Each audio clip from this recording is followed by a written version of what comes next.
जैव प्रक्रम हम पढ़ रहे थे, उसमें जो है आज हमें पढ़ना है पादपों में परिवहन। ठीक है, उसके पहले हमने मानव में परिवहन वहन पढ़ा था। ठीक, और अब पादपों में परिवहन। पादप से क्या मतलब है, कौन बताएगा?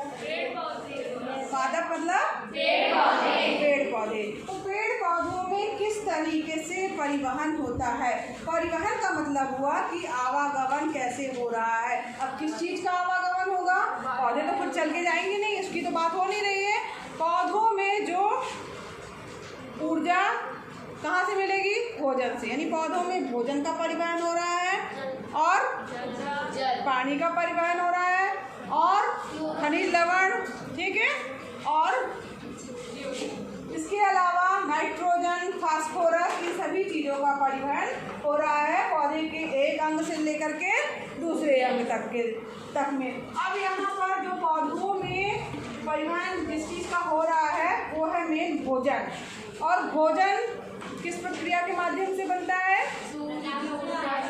खड़े हो के एक दिन बताइए। हाँ, खड़े हो। किसको मालूम है प्रकाश संश्लेषण क्या है? हाँ बताओ प्रियांशी। प्रकाश संश्लेषण की क्रिया सूर्य किरण अपना पेड़ पौधों का भोजन बनाने में होती है। उसमें जल आवश्यक होता है, पानी जरूरत है प्रकाश संश्लेषण की प्रक्रिया में। कार्बन डाइऑक्साइड, क्लोरोफिल, सूर्य का प्रकाश। ठीक है, तो चार चीजें मेन जो है वो उसका कच्ची सामग्री समझ लीजिए।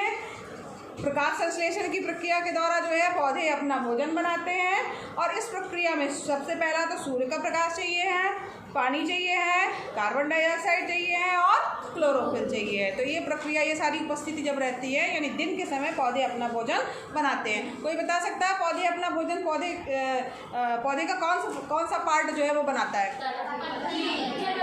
पत्ती। इसने तना बोला था ना? तना नहीं, पत्ती। पक्का? हाँ तो ठीक है, चलो ये बोल रही पत्ती तो हम मान ले रहे हैं। तो पत्तियाँ जो है अपना भोजन, बैठ जाओ, पत्तियाँ अपना भोजन जो है वो बनाती हैं। तो यहाँ पर जो है प्रकाश संश्लेषण द्वारा ऊर्जा का भंडारण जो है वो क्लोरोफिल युक्त अंगों विशेष रूप से पत्तियों में होता है। अब यहाँ पर जो है कच्ची सामग्री जो है वो अलग से प्राप्त की जाती है। तो यहाँ पर देखो, जो पेड़ पौधे हैं उसके निर्माण के लिए, अब पौधों को तो ये भोजन हुआ, अब भोजन का भी परिवहन करने के लिए कुछ ना कुछ चाहिए है। और दूसरी चीज़, पौधों को जिंदा रहने के लिए क्या चाहिए है? पानी चाहिए है। और साथ ही साथ जो है वो तो प्रकाश संश्लेषण की अलग बात हो गई, लेकिन जो परिवहन हो रहा है यानी वहन हो रहा है तो वो हो गया आपका भोजन। दूसरी चीज़ क्या हो गई? पानी। तो यहाँ पर पानी या खनिज लवण हो गया, इसी में नाइट्रोजन हो गया, फास्फोरस हो गया। यहाँ पर पादप शरीर के निर्माण के लिए आवश्यक कच्ची सामग्री जो है वो थोड़ा ज़्यादा परसेंटेज हो गया क्या? पौधों के लिए नाइट्रोजन, फास्फोरस तथा दूसरे खनिज लवणों के लिए मृदा निकटतम तथा प्रचुरतम स्रोत है। यानी जो पौधों को जो पानी प्राप्त हो रहा है वो कहाँ से मिल रहा है? पौधे का कौन सा भाग दे रहा है? जड़।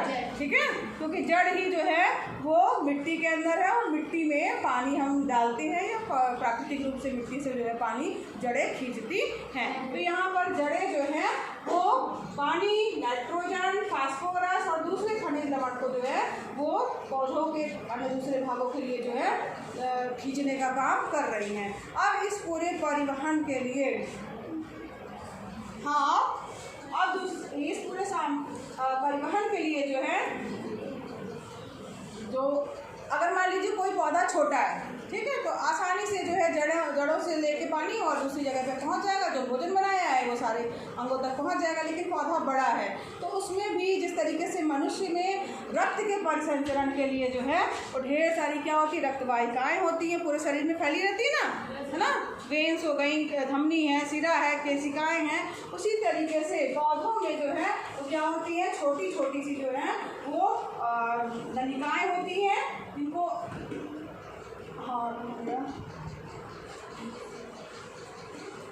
मतलब छोटी छोटी सी जो होती है वाहिकाएँ होती हैं, जिसके माध्यम से जो है वो एक स्थान से दूसरे स्थान तक जो है वो पानी और भोजन जो है वो पहुंचता है। तो दो चीज़ें देखो, यहाँ पर दो अलग अलग जगह से हमको मिल रही हैं। खाना अलग अलग जगह से मिल रहा है, पत्तियां बना रही हैं, और पानी अलग जगह से मिल रहा है, वो है जल। ठीक, अब जड़ों से जो है क्या ले जाया जा रहा है? जल। ठीक, तो इनको करने के लिए जो है दो पथ जो है वो संगठित जो है किए गए हैं या बनाए गए हैं, जो कि चालन नलिकाओं से निर्मित होते हैं। पूरे पौधे में क्या होंगी? नलिकाएं होंगी। हाँ, और इसमें दो चीजें काम करेंगी, पहला जाइलम, दूसरा जाइलम, जा से जाइलम, जा से जल, जा से जाइलम, जा से जल। ठीक है, यानी जल को ले जाने का काम, यानी पानी को ले जाने का काम कौन करता है? जाइलम। Very good. ठीक है, तो और फा किस तरीके से स्टार्ट होगी? एफ समझ लो। ठीक है, एफ फा आ रहा है ना, तो एफ से फूड, एफ से फ्लोयम। तो फ्लोयम क्या करेगा? फूड यानी भोजन को पहुंचाने का काम करेगा। तो ये दोनों चीजें क्लियर हो गई, जाइलम और फ्लोयम। समझ में आया? पानी ले जाने का काम, खाना ले जाने का काम। अब यहाँ बात आती है कि कैसे इधर से उधर पहुँचता है। तो सबसे पहले हम लेके चलते हैं जल का परिवहन, यानी पानी कैसे जो है उसका परिवहन जो है पूरे पौधे के विभिन्न अंगों तक होता है, क्योंकि उसको ग्रोथ करने के लिए पानी जरूरी है। उसके हर अंग में पानी चाहिए है, चाहे वो फूल हो, चाहे वो पत्ती हो, चाहे फल हो, चाहे उसकी शाखाएं, ब्रांचेस हो, तना हो और जड़, सबको पानी चाहिए। तो क्या होता, पानी मिल कहाँ से रहा है? जमीन से। जमीन के अंदर क्या है? जड़ है ना।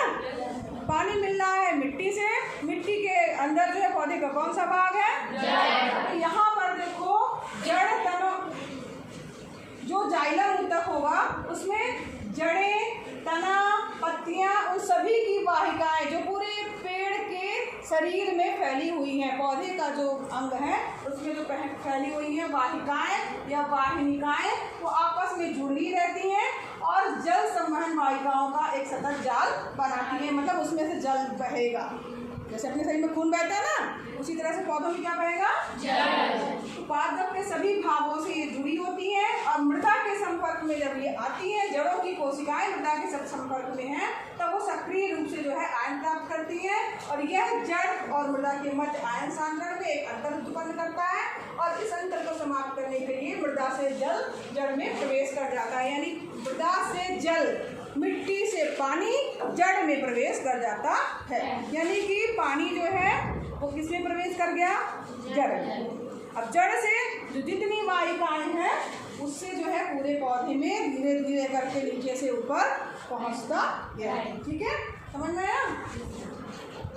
और यहाँ पर जल जो है वो अनवरत गति करता है और जड़ के जाइलम, इसके लिए जो है वो जो काम कर रहा है वो है जाइलम, और जल के स्तंभ का निर्माण करता है जो लगातार ऊपर की ओर धकेला जाता है। धीरे धीरे करके जो है वो जाइलम जो है उसको धकेलता ऊपर तक, सारे अंगों तक जो है वो पानी को पहुंचा देता है।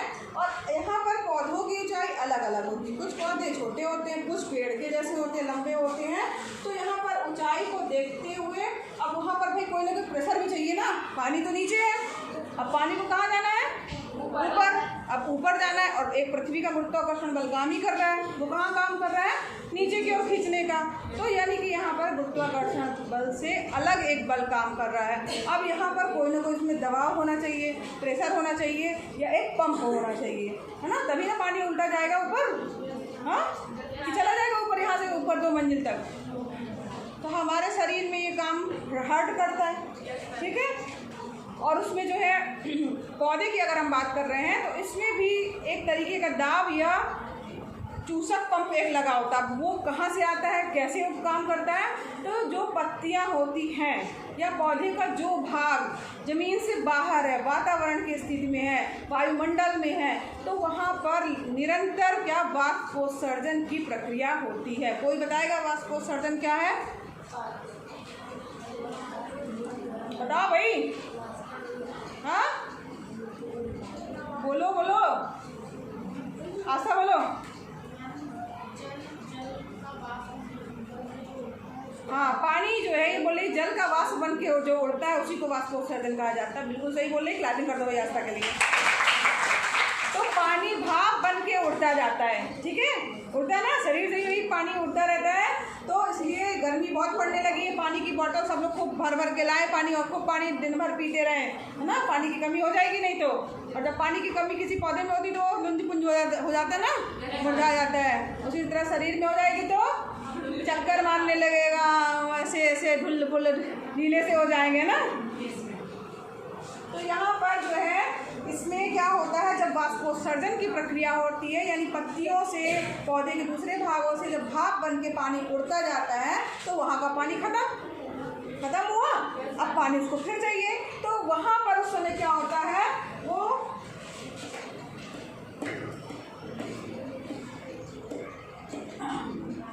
यहाँ पर देखो वाष्पन जो है वो एक चूसण उत्पन्न करता है। मतलब पानी हटा, उड़ गया तो वो पानी को चूसने का काम करता है नीचे से। अब हमको पानी कमी हो रही, तो हम जहाँ हमारे शरीर में पानी होगा या जो एक्स्ट्रा होगा, जहाँ से मिल रहा होगा वहाँ से हम पानी खींचेंगे ना। तो उसी तरीके से जो है वो पत्तियों में जाइलम द्वारा, वायुओं द्वारा जो है जलापूर्ति की जाती है। और यहाँ पर जब वाष्पन की प्रक्रिया होती है तो वाष्पन जो है एक चूसण उत्पन्न करता है या खींचने का काम करता है पानी को। अब यहाँ पर तब क्या होता है, जो जल जड़ों में उपस्थित है वो जाइलम कोशिकाओं के द्वारा खींच लिया जाता है। ठीक है, जड़ से पानी फिर से खींचा जाता है, फिर से वो पानी उनको पर्याप्त मिलता है, और धीरे धीरे करके ये प्रक्रिया नियमित जो है कंटिन्यूअस चलती रहती है। तो यहाँ इस तरीके से जो है वाष्पोत्सर्जन, ये वाष्प के रूप में जल की हानि जो है वाष्पोत्सर्जन कहलाती है।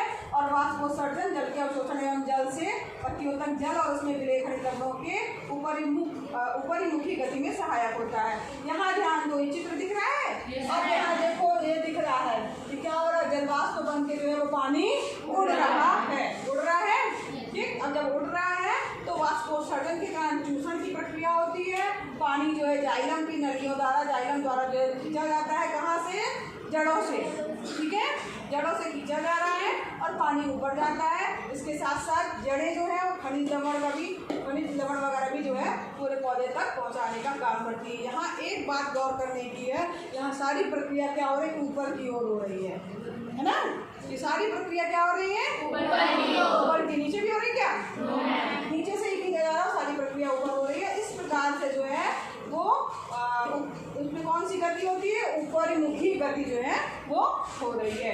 एक चीज़ और ध्यान दीजिए कि जब भी आपका शरीर, बॉडी टेम्परेचर गर्म होता है और आप पानी पीते हैं तो आप देखेंगे थोड़ी देर बाद आपकी शरीर का तापमान कम होता है, आपको अच्छा लगता है ना, ठंडक महसूस होती है। तो यहाँ पर इसी तरीके से पौधों में भी जो ये पानी पहुँच रहा है, इसके कारण पौधों का टेम्परेचर भी जो है वो क्या होता है, वो बना रहता है, ताप का नियमन जो है करने में सहायता करता है। कौन, पानी।